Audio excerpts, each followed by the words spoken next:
So I bought the Pioneer DMX1 used. I guess they stopped making it.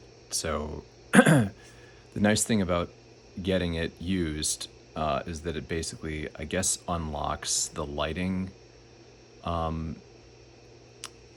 aspect of Rekordbox. So there is like a $50 unit, but then you would have to pay for the. So you can see it says it's locked to use the NTech DMX ones, but like the NTech Open is like $50. But using the DMX1, I'm on the free plan and I can do lighting. So this video is just going to be like kind of a little rundown of what I've learned just in the past, like, 24 hours. Because, Rekordbox is kind of like hard to use sometimes, I think, and the documentation isn't very good.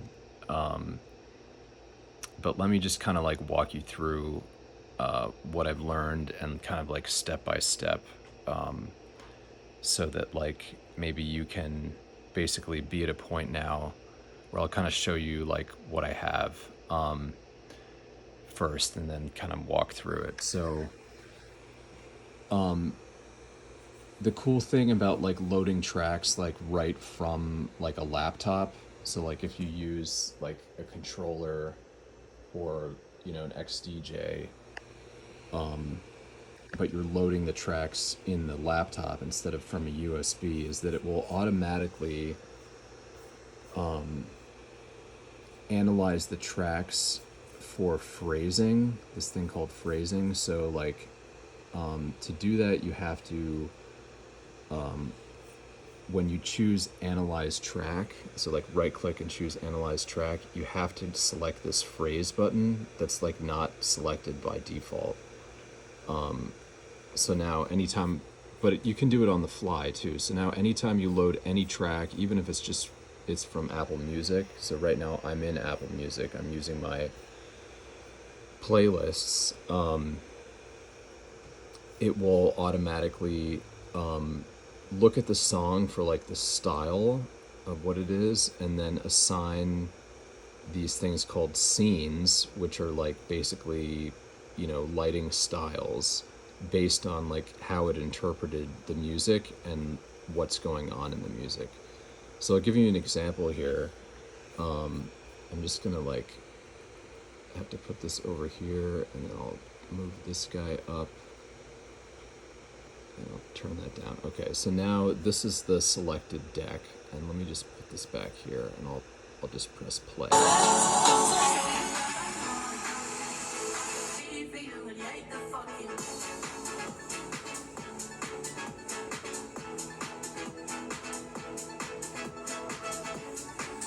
Yeah, so that's pretty cool. Basically, like, the cool thing about that is it's like analyzing, it kind of picked like the red there for the buildup, and then when it went to the break, it turned everything blue, and then it's strobing like on the beat and everything, which is really cool. And then look at the comparison to like this other song. So let me drag the crossfader over here and put this one up and this one down. Okay, so now we're on, I guess you could just, I don't know, it's figuring out the target deck automatically, but let me show you like this build up here. So play.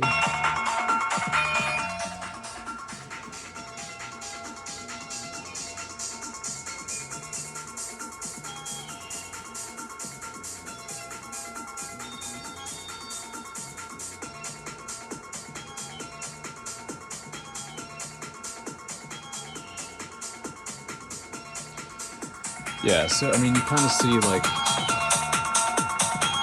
because the music I'm using is all like house music, I guess it's going to be pretty much the same, but like you can also override. So if you click this button up here, that little link, show hide the lighting panel, it gives you kind of this like override section here. and I can just like, if I want to just change some of the parameters. So like right now we're in this kind of like red blue scene. Let me see what happens. So like, let's make everything green. So I'll select that. Now,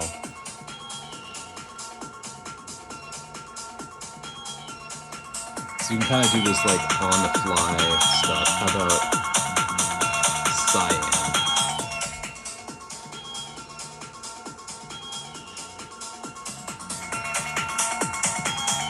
Yeah, so I mean, the cool thing about that is you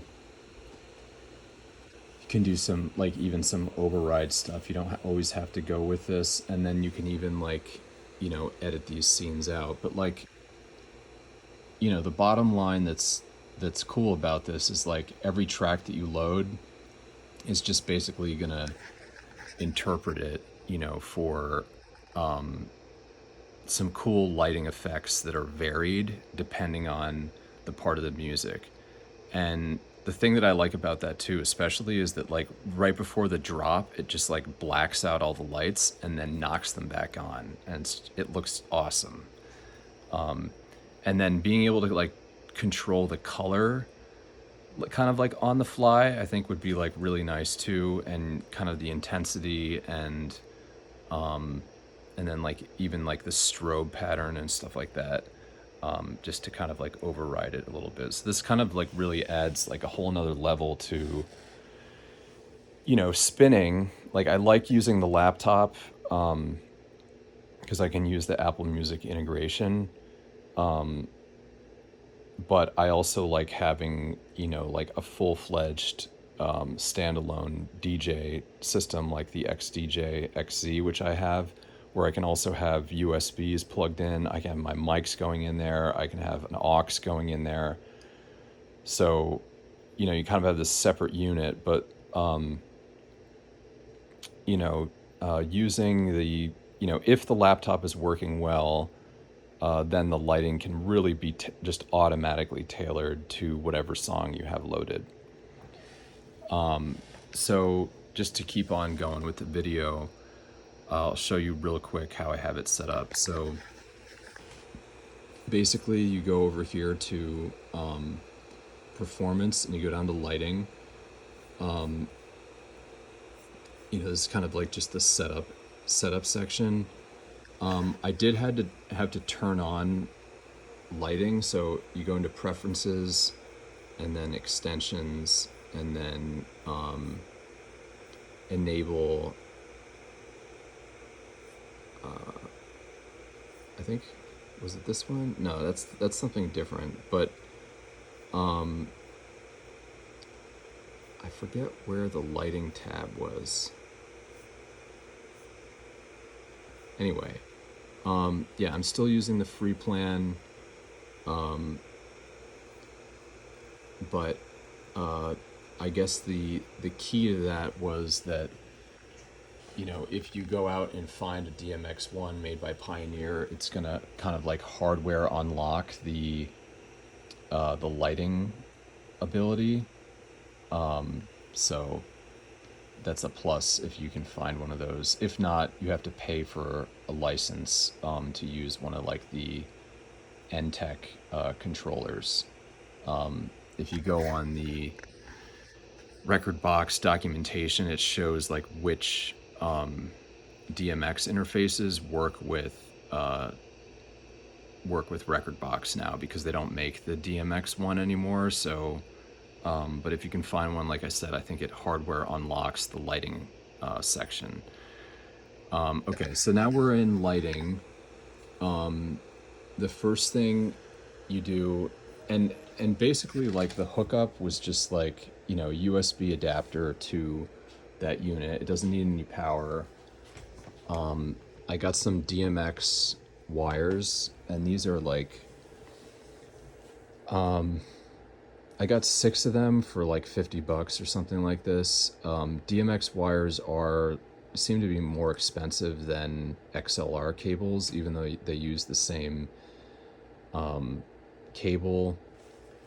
I also like ordered a like terminating plug, so like the way you set up DMX lighting is like basically they're like daisy chains. So one, the purple goes into this one, then green goes out to that one, and then this one goes over to this, and this, and then this, and this.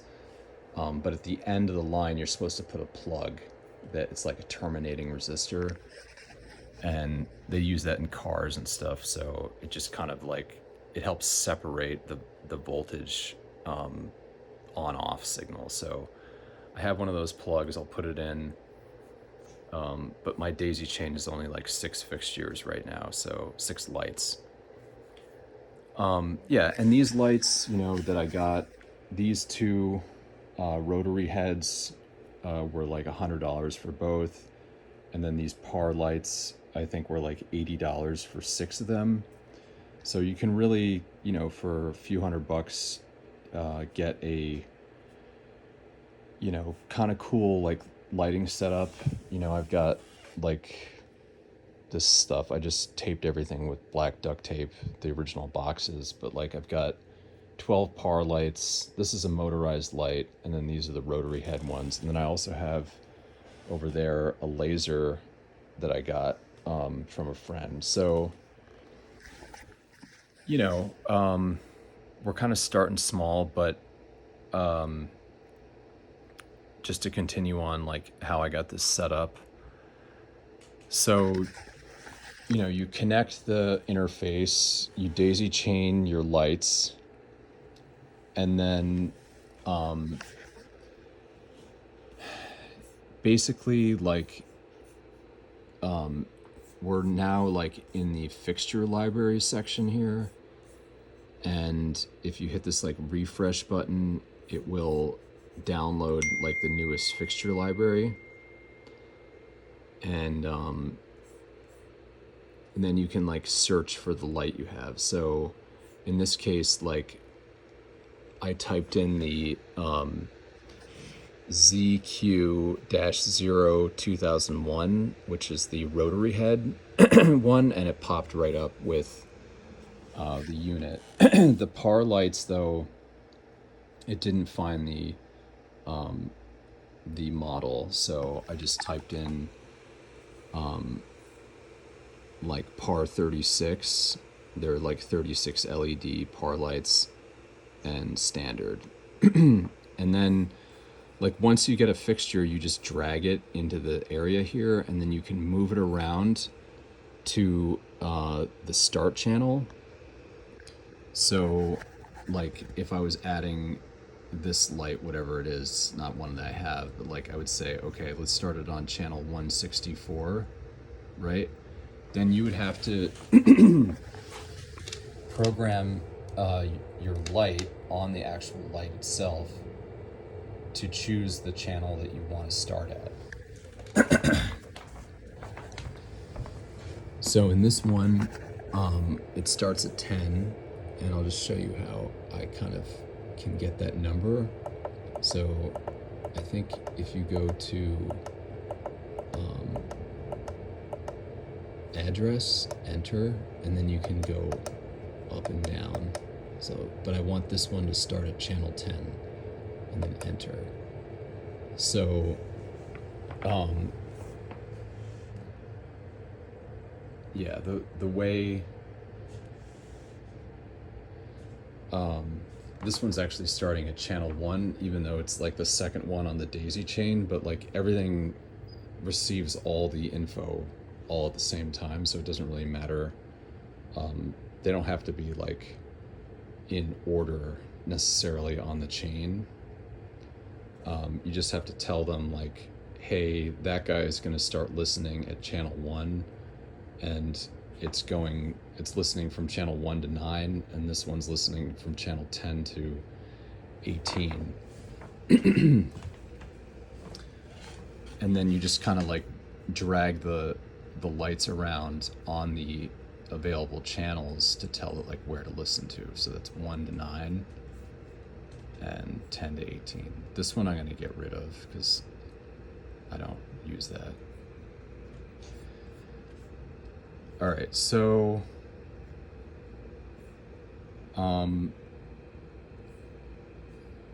Yeah, so I've got 2 rotary heads and then 4 par lights. They're all listening on like separate channels. There's 512 channels, and that was pretty much it. You just kind of like tell Rekordbox, hey, I've got these lights. Go find the lights in the fixture library, drag them into here. Match them with whatever listening channel is on. Even these junky little par lights, I had to. I'll show you. So I went to menu, and then DMX channel 43, and you can change that around. Yeah, you'll find that even these really cheap lights have DMX and are totally compatible with it, and that's pretty much it. You could go in and start like editing, your styles using these like thumbnails, so it would like kind of interpret music more in your style and stuff. And but like just kind of out of the box, if you plug in your DMX interface, daisy chain all your lights together, program each light to kind of listen to a certain channel that matches your fixture library, then you're done. You don't have to do anything else. You just go back to performance and load up your tracks, and it will automatically interpret them. So let's see this one.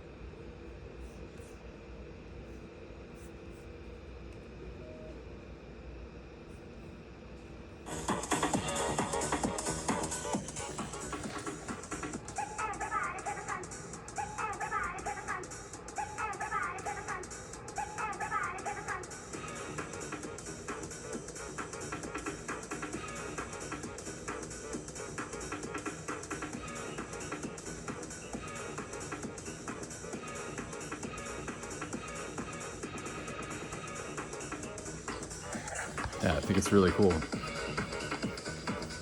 So my next step is to like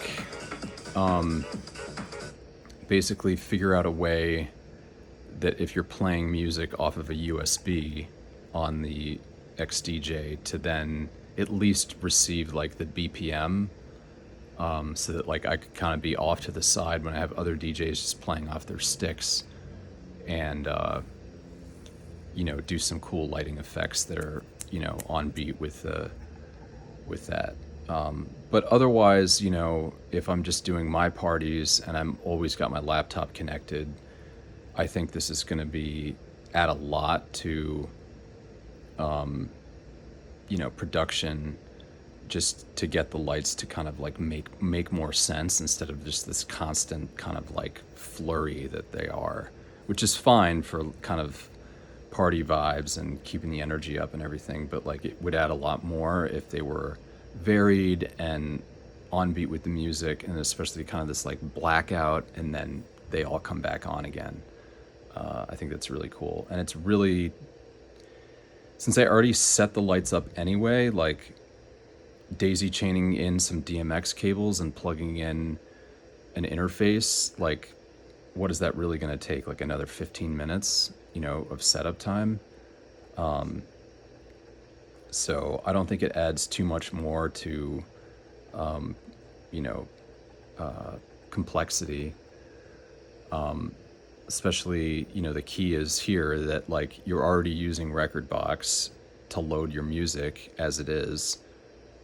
If you just analyze the tracks to look for phrasing, and you tell it like, hey, I've got 4 lights, or 6 lights or something, it's going to automatically create these cool scenes depending on the style of the music. So I'm super interested to see how it interprets like slower songs, and how they vary. So yeah, good luck doing this. I'm surprised there's just like not more videos kind of like kind of step by step with this stuff, but we're figuring it out.